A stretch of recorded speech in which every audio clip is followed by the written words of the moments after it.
and forgetting. Like, that's why I'm bringing it back to prayer real quick, because we just came from prayer this morning, and it always reminds me and anchors me, like, God has placed me in my community for this time, for this purpose, and I actually am empowered with what's in my hands today. I can't solve the problems of the world, but I can do what I can with what is in my hands today. Mm-hmm.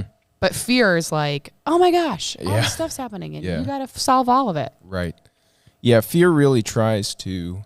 That's another great point, because I think we think fear can only be, like a scary situation or something, but it can really present itself, like you're saying, just with it. It almost goes hand in hand with like that feeling of being overwhelmed or feeling just realizing the reality of like a large situation. It doesn't take a bad thing. You could be afraid of a good thing even, just with whether it's like you're going into a new position or a new place or a new thing.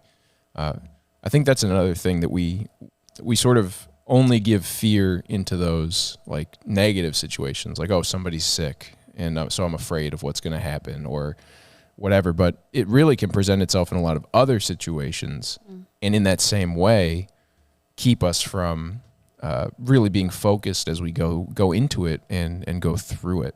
I've heard a few people mention that. I'm glad you brought that up, Gordon. Like some people, it's really hard for them to just be present in a time of like great joy, because a fear kicks in that like this will all be lost. Yeah. So which again, bringing it back to your point, is like this irrational thing that wants to rip us out of the present. And that's where Christ always meets us. Yeah. Josh, do you have any thoughts on the irrationality of fear? Well, yeah, just what we're... Yeah, I mean, I think, fear's an interesting thing. I'm like, it's very easy for me. Someone's calling me. I don't even know who that is. Oh, my God. Good. Should I answer it live on? I wouldn't. I don't know. But that's that's up to you if you feel like doing that. I don't know who that is, so I'm not. It could be. Who knows? I got to fix my camera, people. Sorry, hold on. That's it's okay. driving me nuts. That's okay. It's making me fearful.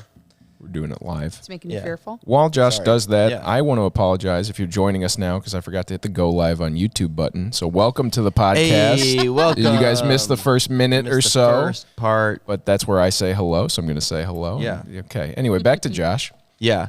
The Bible says God hasn't given us a spirit of fear, but of love, power, and a sound mind. And it's fear does make you irrational. Like, it actually takes your soundness of mind. So sorry. I logged on to YouTube. Fine. We're killing it today. It's all over. I should have answered the phone. Well, Josh, it's funny you mentioned that, because it's interesting. We talk about peace, and we're saying fear makes us irrational, but at the same time, Jesus says his peace surpasses understanding. Yeah. So in its own way, that's also irrational. Yes. There is an irrationality to peaceful living. Yes. Because it's supposed to, I've been thinking about peace lately. Okay. Like the idea that, I always feel like God was very intentional with how he spoke. The stories that are in the Bible, I feel like there's a deliberate intentionality to them. Definitely. And so, like, Jesus being the Prince of Peace, and the peace that passes all understanding will guard your heart and mind. It just, for me, it communicates the fact that it's so easy for us to live outside of peace. Because imagine if you don't have Jesus, it's you can't really find sustainable peace. You'll find ways to medicate your lack of peace, but it's always in search for what is the thing. Is there something out there that can give me like sustainable peace, even though my life feels like chaos? And I think it's one of the beautiful things about the gospel is that you can actually have peace despite your circumstance, and it is kind of irrational. Oh, it absolutely. There's people who are peaceful that you're like, you're not okay. Like, you should be crying. You know, like you should be throwing a fit. But yeah, I think it's a good point that the peace, in some ways, peace is irrational as well, but it's actually soundness of mind. Right. And that's the key too. it's hard to have this context because, like you said, we all have Christ, and so we kind of understand at least being in that peace. But I can only imagine what it might look like to somebody outside of that, who's looking in, like you're saying, Josh, and saying, don't you understand this situation? Don't you understand what's like? Are you just ignoring reality? And you almost get, and this will happen to us as well because we do experience fear, where the irrationality of fear starts to seem rational. And now you're almost like trapped in it, and again, without Jesus, because as we're about to get into the sort of 3 points he made about what to do with fear, all revolve about going back to Jesus. And so if you don't know to do that, if you're not drawn to that, believer or not, it's easy for even Christ followers to totally forget Jesus exists in these moments, and try and do things on our own. So I'm not trying to isolate anybody here. This is a universal problem. Yeah. But if you don't know to do that, then you just start living in it, and how do you start to break out of it? Because now you're in what we sort of do that. We make our situation rational, whether we should or not. And now it's like, this is fine. This is normal. And almost trying to get out of it, even though you're going towards peace, that almost feels weird now because you've just gotten comfortable with where you are, and how fear can lead to this weird, uncomfortable comfort, if that makes sense. Yeah. And to me, this is where like understanding the full gospel is so hugely important. So like the Old Testament speaks to the new speaks to the old. Like if we aren't finding ourselves in the story of God from creation to revelation, it's so easy to be ruled by fear. I've been reading A Long Obedience in the Same Direction by Eugene Peterson. It's a very good book. So good. Yeah. And I had journaled this morning. He says, all suffering and disappointment is seed that can yield to a crop of joy when planted in the field of faith. And then he goes on to say, what I had wrote down is Christ-centered joy peace isn't an escape from sorrow because pain and hardship still comes. And then he references like all the stories in the Bible, like, all these hardships. Like he was really talking about the Israelites being delivered from the Egyptians, and how we know what it means to sow in tears, but Jesus teaches us that we can actually laugh and weep at the same time. Right. Because he says the happiness of the redeemed is unable to be driven out. Laughter is the result of living in God's divine plan. Mm-hmm.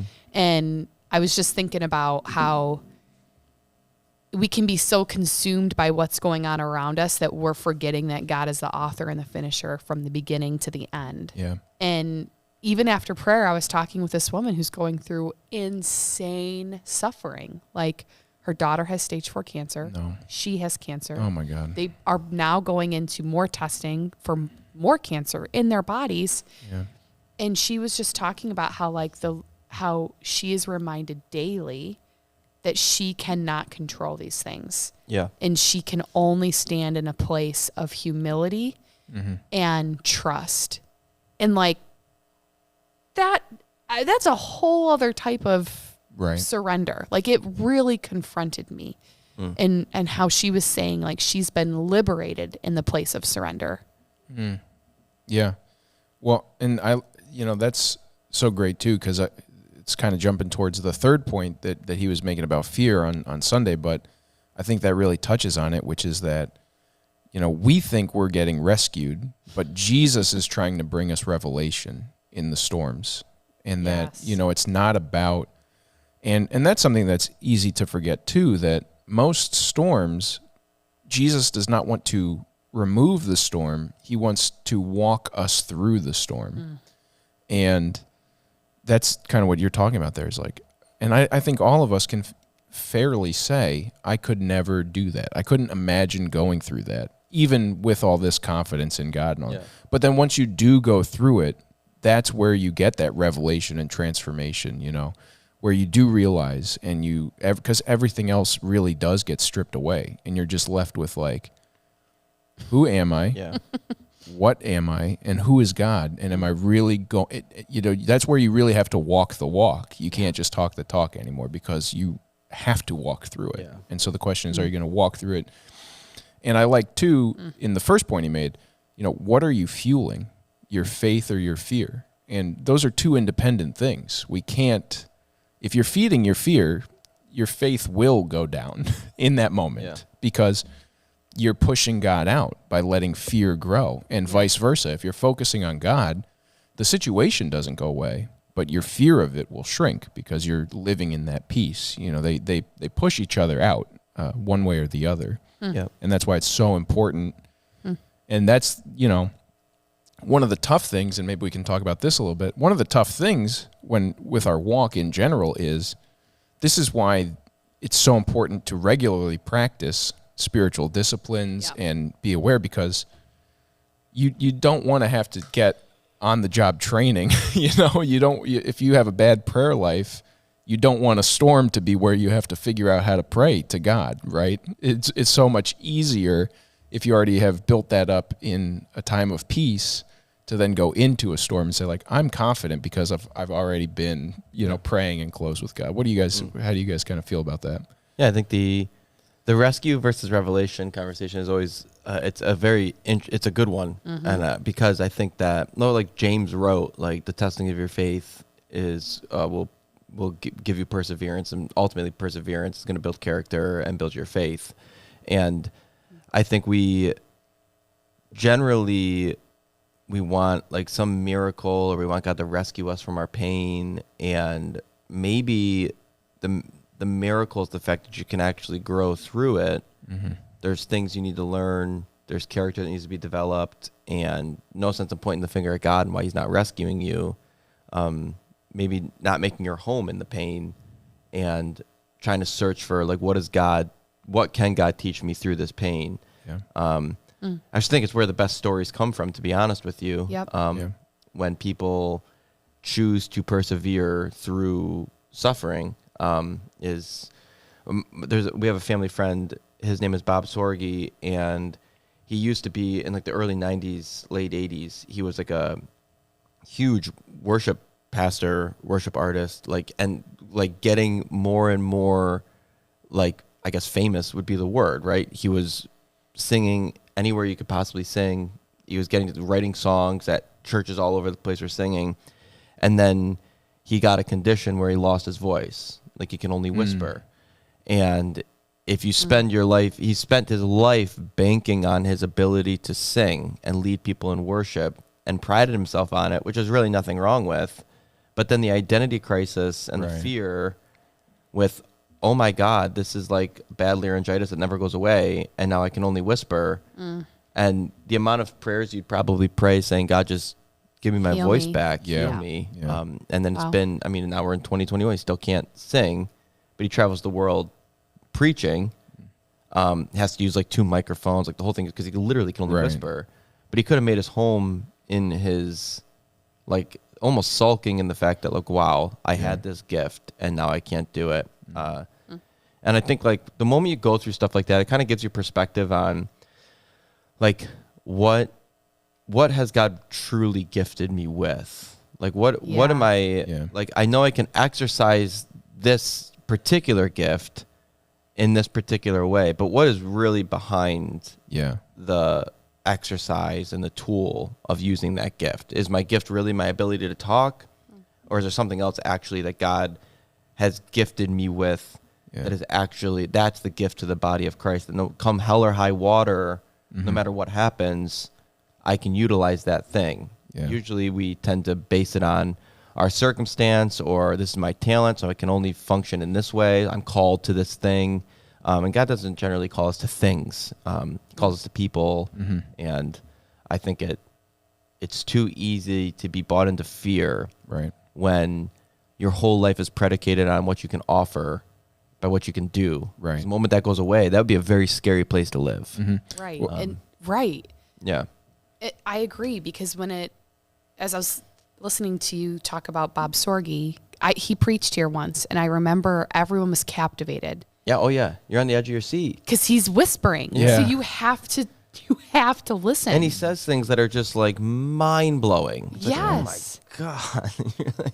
But it's like, and I know I'm going to say this and it's going to sound flippant, but it's the place of like, when you know that what truly matters can never be taken from you. Yeah. Right.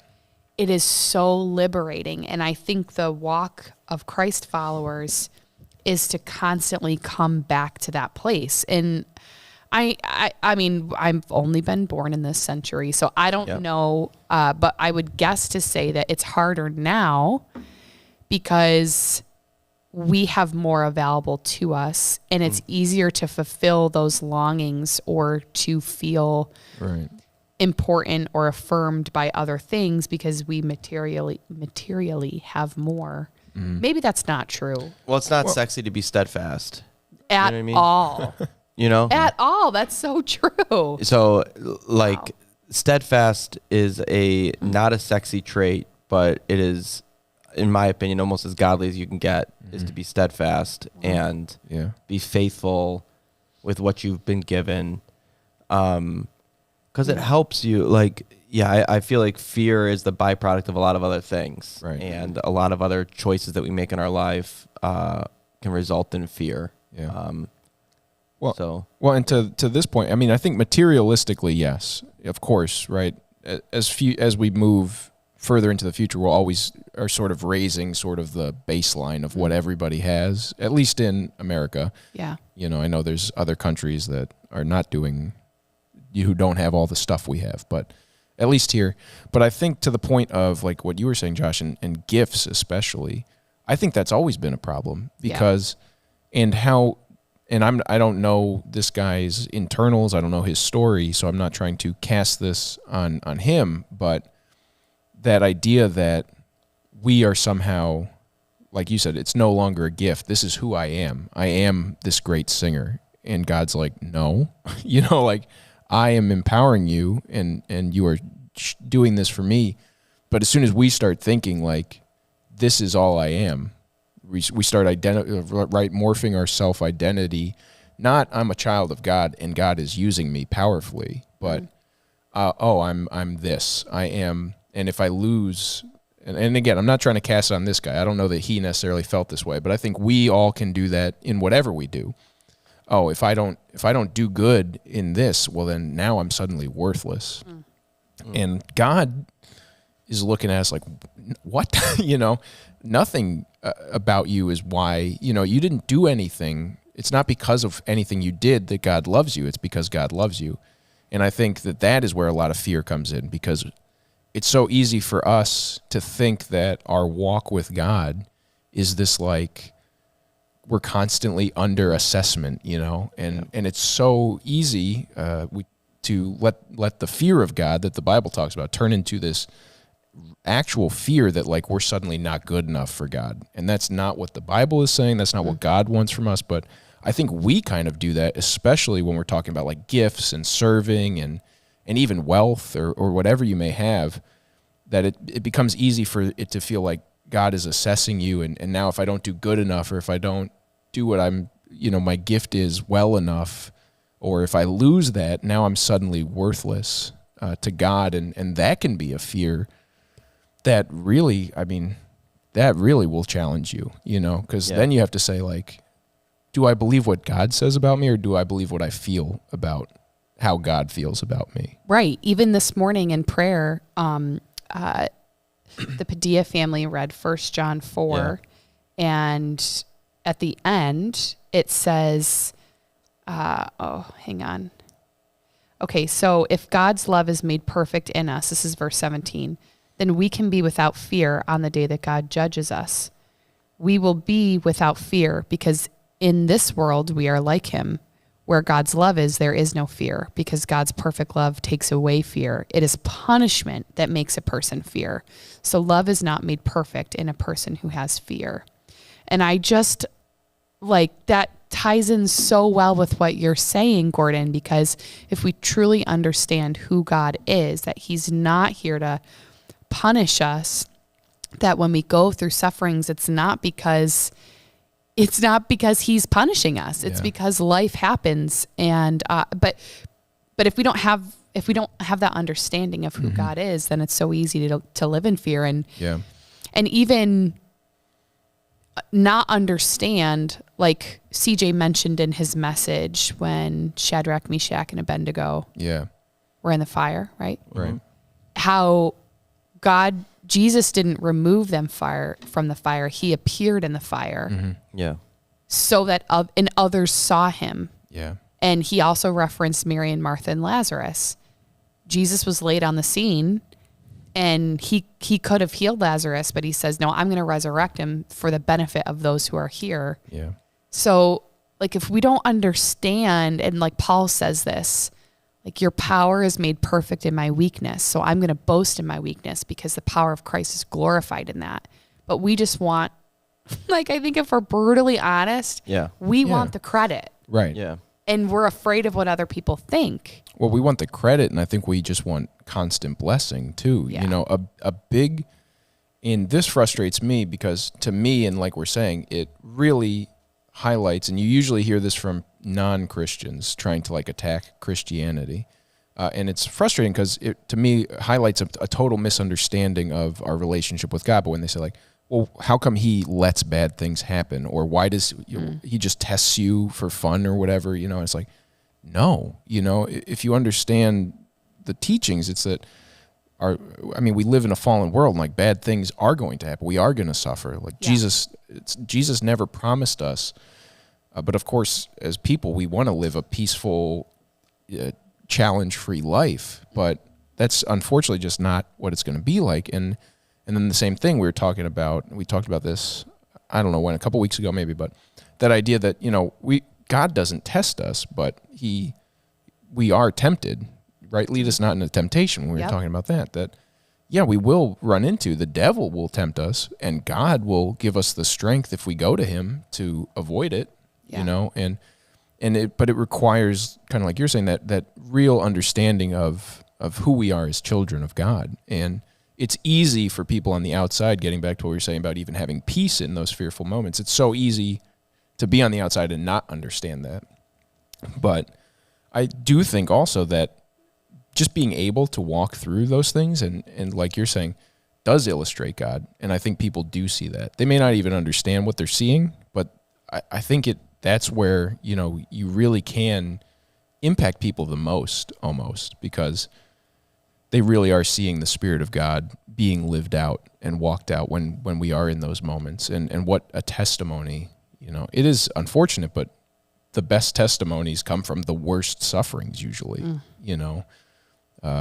It's a lot more powerful to, like you were sharing with that woman from prayer this morning.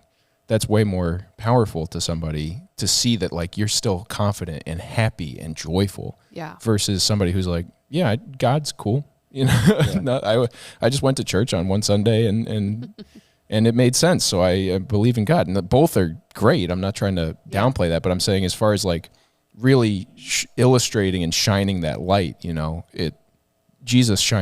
light shines brightest in a darkness, you know, if that makes sense. Hopefully that made sense. Yes. Somebody else start talking. Go ahead, Carrie. Do you have anything you want to say? No, I've been talking a lot. Oh, same. I feel like we've all been talking a lot. Well, that's We're doing great. Yeah. We're doing great. What was I going to say? I had something to say. I always have something to say. All right. With the blessing thing, like maybe it's like our upbringings, the fact that we had parents who really tried to make life easy for us. And so our image of what family should be, even if you didn't have this family, your image of what family should be or what a dad should be is like, you provide for me, you give me the things that I need, and we utilize that, like you're a providing father, as a answer to all that ails me. So you're going to provide a way out of this. You're going to provide, you know, everything that I need, but we're defining the thing that we need generally in those, when we have that mentality. Because everyone always prays for God to like basically eject them from their discomfort. I feel like that's always the prayer, is like, please take this from me. I know you can make a way, heal my broken body, which are great prayers. When Jesus prayed, he said, "Take this cup from me, but not my will, your will be done." Yeah. And it wasn't just a Christian cliche when he said that. Like he meant it, you Right. know? And it was like I would really prefer not to do this. Really wish there was a different way we could go about this idea that is going to be very painful. But I'm going to step aside now, and I'm going to let you do what you got to do. Yeah. Yeah. And that's the trade-off, right, of that surrender versus because Jesus does talk about that, whatever you ask for, but he also says, is a father going to give his son something that the son thinks he wants that would be bad for him, Right. And so that's the problem when you hyper focus on just a single verse and not the context of the entire gospel, like you were saying, Carrie. And we look back at all the Psalms with David, he's writing like, God, you've transformed me so that now my will is that your will be done, and what I want is for your will to be done. And it changes our wants, and it's so counter to what we naturally want because we're selfish and greedy. And I don't even necessarily know that it's selfish to say I don't want to suffer in life. I think that's normal, but it really does require that surrender of like you were just saying, Josh. Yeah, of course, Jesus. I could not imagine dying, period, let alone in the way he did and all that suffering. So, of course, he didn't want to. Yes. But he still was able to surrender in spite of all that. And that's why surrender is so important. We keep talking about it. And I think that it's one of the hardest things to do because, of course, that means you are just letting go. And especially in these kinds of situations, it may mean death. You're letting go possibly of your entire physical life, possibly. And again, in the case of Jesus. But to be able to do that and find God's comfort in that and that he will meet you in that. And and that's why it's so challenging because that's terrifying. Let's not sugarcoat it. It's terrifying, some of these situations. Yeah. It's natural to feel anxiety and fear. And we're not trying to say that, like, if you are afraid, you are somehow messing up. But the question is then, do you stay in that fear or do you let God take you out of it? Right. Yeah. And I think something we don't talk about enough is the fact, to Josh's point, steadfastness isn't sexy. Like living a faithful, integrous life where you trust God is not popular. No. And it's definitely not understood. No. So, and I think that sometimes we maybe do a disservice to one another by not mentioning that enough, because at the end of the day, when you're in a position at work to make a decision, and you could make a decision you would not have integrity in, but it would benefit your company. Yeah. Or God's asking you feel something in your heart that you feel God is asking you to do, and it doesn't make any sense. Right. Or to give something up, to trust him for something more. Like, none of this from the world's perspective is going to be understood or celebrated. So, and this is why I think it's so important to remember that we are all one part of a major body of believers, because we have to encourage one another. Yeah. And another thing that this book was referencing is we can kind of get stuck in two places. We can be like, I'm just going to trust the Lord for everything, and I don't need to do anything. Yeah. And that's not true, because the Bible talks a lot about laziness and apathy. But the other extreme is I'm going to control everything and become my own master. And that's why being a part of a body of believers is so important, because we can encourage one another, reorient one another, and then provide caution like, hey, I love you, so I'm going to mention this. Yeah, it really is like kind of a seesaw, with what you're saying, where in one situation you maybe start going the one way, like, oh, I can control everything. And then God's, you go into, oh, well, okay, no, I got to. But like you were also saying, community, this is such a great follow-up message to Pastor Marlise's message, because on loneliness. Right. Yeah. Because loneliness itself is almost a breeding ground for fear, because so many things, like, why am I alone? Why does nobody care about me? Why this? That just starts building up. And if you are afraid and you don't have support, Christian support, it's so easy to wallow in it, and that's what we're called to do. We're not called to change each other. We're just called to be there for each other. And I think that is sometimes lost on people in the church. They think like, oh, I have to tell you what to do or what you're doing wrong. And it's like, no, God does that. You just have to bring me to God or encourage me or pray with me, And that almost is its own form of trying to take control. Like, I'm trying to take control of you, I'm going to tell you how to be a good Christian. It's like, I mean, we can give each other pointers and but really if what we're saying to someone else is not the truth of the word, then you are just you got your own issues that you got to deal with. And I'm not trying to set us off on that rabbit trail, but that's what community is for. Community is for community, just to be with one another. And sometimes that means sitting in the prison with Paul. Right. It doesn't mean blowing the building down, or yanking somebody out of that.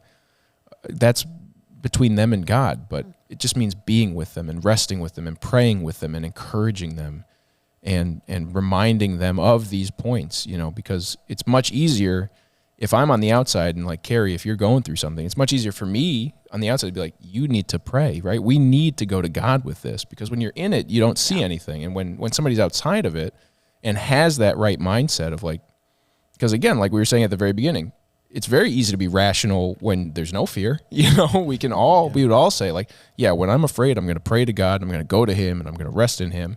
And then we get into the situation and we're just trying to tread water, we're just trying to keep our head up, and that just pushes all that rationality we had away, because we're trying to we think we have to do it now. Yeah. Because of that fight or flight. Yeah. And I think really, like, it is the lack of control that, like, fear is the byproduct of the fact that I don't have control anymore. Right. And again, it's like, I always have to like think about who the Bible was written to, like the audience. They truly didn't have control of anything. I mean, we still don't. I'm saying from like the governmental structures. Oh, yeah. Like there's things they couldn't control, like, because they had no say. They were slaves. They were scattered. They had no infrastructure, and that would be a very scary place to live. And if you read like the story of Joseph, Joseph was constantly confronted with decisions that he had to make about how he was going to conduct his life. And he had every reason to choose not to engage with his situation. Yeah. Like when he was sold into slavery by his brothers, which again, like, I mean, my gosh, talk about family problems. But in that, he made some really crucial decisions that actually allowed God to use his gifting in a place of deep fear. And it's just like, it's almost comical, because like you can't even comprehend it. But like, if I was put in some of the situations he was in, the gifts are out the window at that point. I'm just trying to survive. And Joseph, this is one of the, the thing I always say about the Bible is it's like a chapter, right? We read a chapter, but like Joseph was in prison for 10 years, I think. Yeah. Joseph was in Potiphar's house for 7 years or some insane amount of time. Like if the brother selling him wasn't enough, right? Then he's like accused of raping Potiphar's wife when he was integrous. Yes. Right. It's like he consistently said no to this person. Yeah. So it's easy to read the chapter and be like, oh, this happened. Then he went to jail, and then he was Pharaoh's right-hand man. So, okay, it was a bad week. No, And you want to know what's interesting about this story is that he's wrongfully accused, okay? And everyone knows he's wrongfully accused. And this is why, like, when life's he actually does try to eject himself from the pain, because when the baker gets out in the story, he tells the baker, like, can you please tell Pharaoh, like, remember me when you get out. Tell Pharaoh I'm actually not supposed to be here. Like, I was wrongfully accused of this thing. And he was actually banking on the baker remembering him, sharing his story, just let them know they've got it all wrong. Like, I don't actually deserve to be in here. And the dude forgot. Yeah. Like, he forgot. How do you forget that? How do you forget that? And this guy is the one that changed your life. Like, he's in prison. He's doing what he's supposed to be doing. He is steadfast. He is faithful. And then he tries to find the loophole in the journey and eject himself out. Basically, say, remember me.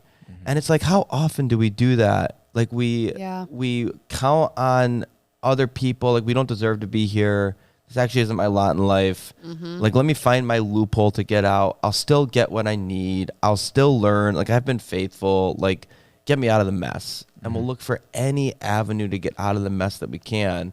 And he had to be in prison for years longer until finally the right person had the dream. And it's just funny how God works in lives. And I think we try to do it all the time. Eject ourselves from pain. Right. Yep. Eject ourselves from things we don't understand. Eject ourselves from things we don't agree with. But it's all about the filter you're looking through. Right. And how, like, I just find it so rare that I'm looking through. I actually feel like I've gotten a lot better at it in life, but looking through the filter of, like, what is God saying in this season? Like, what does he want from me right now? No, I don't agree with everything that's happening, but what does God want from me? Yeah, and to that point, that is something that I've always really struggled with, is is confidently saying, like, God is doing this for me. Because I am so afraid of, like, being that person who's like, oh yeah, this is obviously God. And it's like, what? Did you even pray about it? You know, it's just like something popped up and, like you said, that's my way out of here. That's my loophole. That's my whatever. Yeah. So I'm just going to say, this is from God. Yeah. And I almost am way too on the other side where it's like, I'm so afraid to, you know, because it's just that fear that, like, when I meet him, he's going to be like, why did you say that I did this? What made you think that I wanted you to do that? Like, you weren't looking for me in that. And it's so important, like you're saying, Josh, to really seek God's voice, God's voice in every season, because he is guiding us, and we have to be okay with the fact that we may be walking into a storm.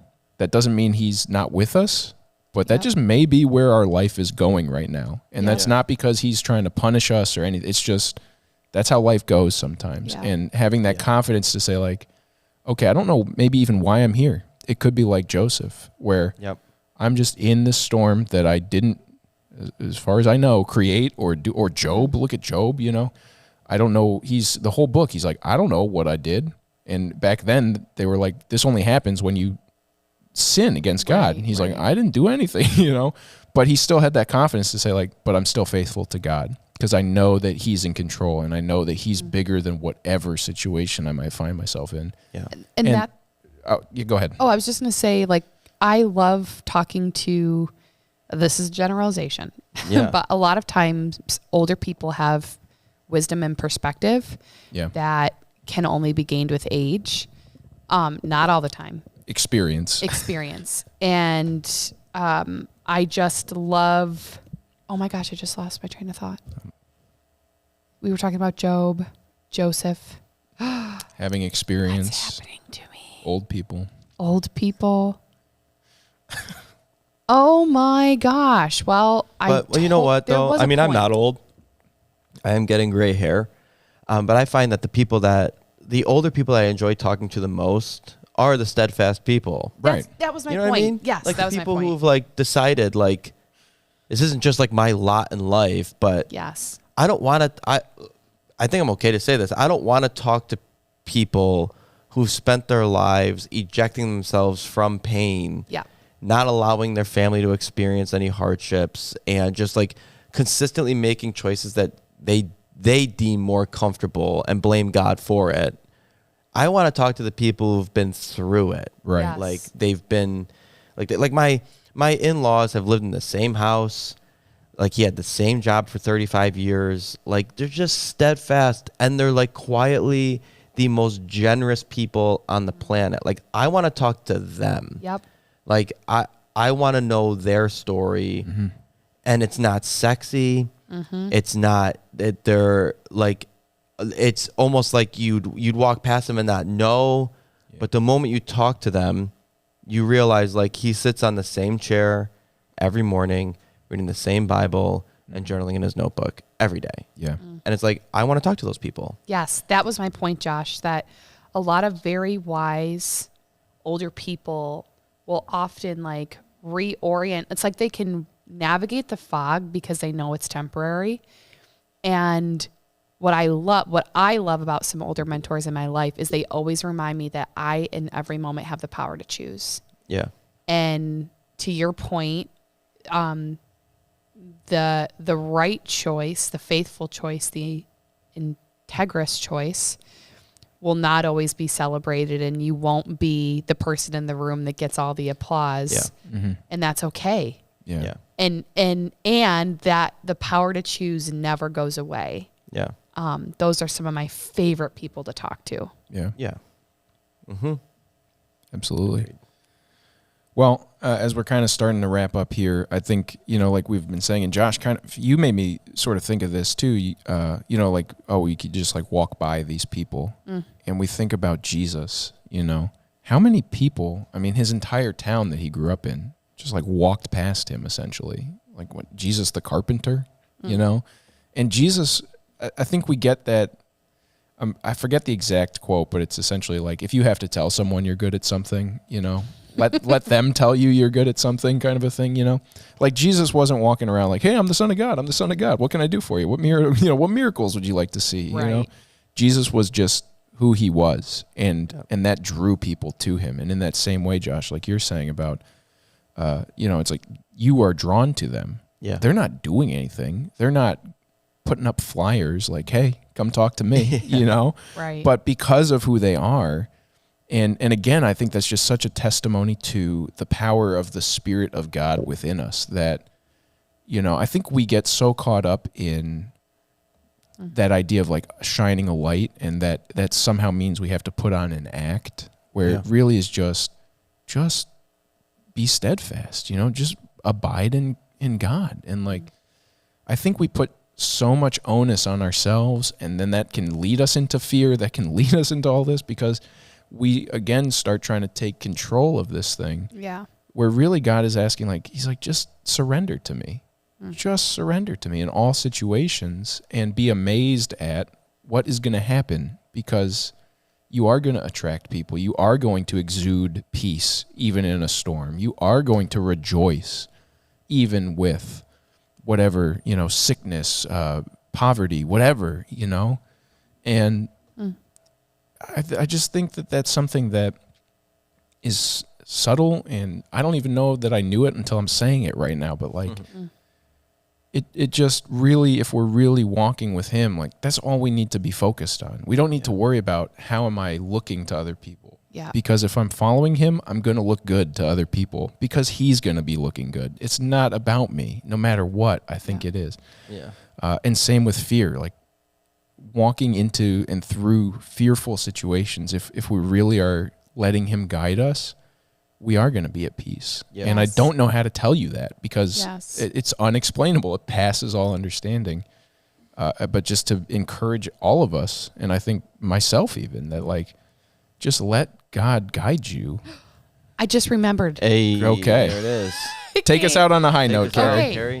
Carrie. Why I mentioned old people is because Jesus says in John at the very end, chapter 21, he's talking to Peter, and he says, when you were younger, you used to be able to do what you wanted to do. But as you mature, as you in your later years, you are not going to go where I want to lead you. And he was, prophesying, I think, about Peter's death. But I think that's such a great nugget, because right before that, Jesus reiterates 3 times, do not be afraid. Mm-hmm. And those words are all throughout the Bible. Right. And I think God isn't asking us to deny our fear. Yep. He's asking us to trust him in the process. Yeah, absolutely. Yes. Oh, what a good point to end on. Thank you, Carrie. Yes, you did it. Well, thank you all for watching. This was a great conversation. I thought it's been a great series. We're continuing it. Pastor Pierre, I believe, is continuing the series next week. Excited to continue this conversation with you guys. We'll be here next week. Be sure to like the video, subscribe to the YouTube channel so that you can be here when we go live every Tuesday morning. We'll see you in church this Sunday. God bless you. Have a good week, and we'll see you on Sunday.